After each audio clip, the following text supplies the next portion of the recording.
يوفر لنا برنامج إكسل طريقة سهلة وبسيطة لإضافة وحذف السجلات من الجداول، وتطلق كلمة سجل على صف كامل داخل الجدول، ويستخدم الأمر فورم لإضافة وحذف السجلات من الجدول. ولاستخدام هذا الأمر يجب كتابة عناوين الجدول في الصف العلوي من الجدول كما نرى هنا. فلإضافة سجل إلى هذا الجدول الحالي نضغط بالمؤشر داخل أي خلية في الجدول الذي نريد إضافة السجل إليه، ثم نفتح القائمة Data ونختار Form، فيظهر مربع حواري له اسم صفحة العمل الحالية.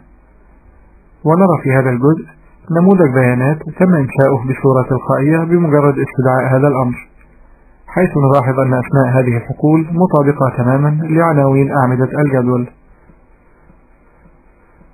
كما يتم عرض بيانات أول سجل موجود بالجدول داخل هذه الخانات.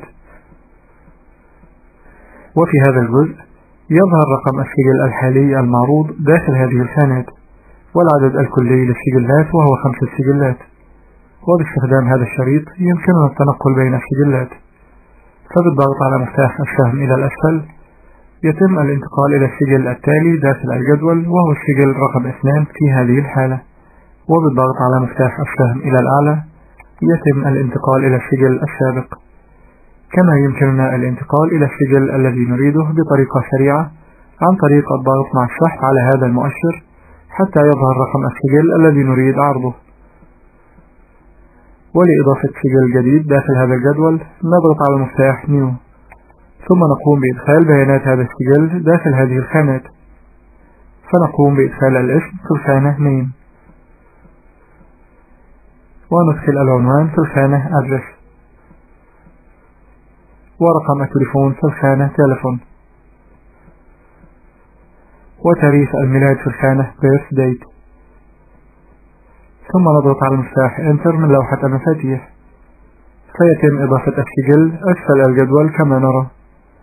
ونلاحظ أن عدد السجلات قد أصبح 6 سجلات بدلا من 5.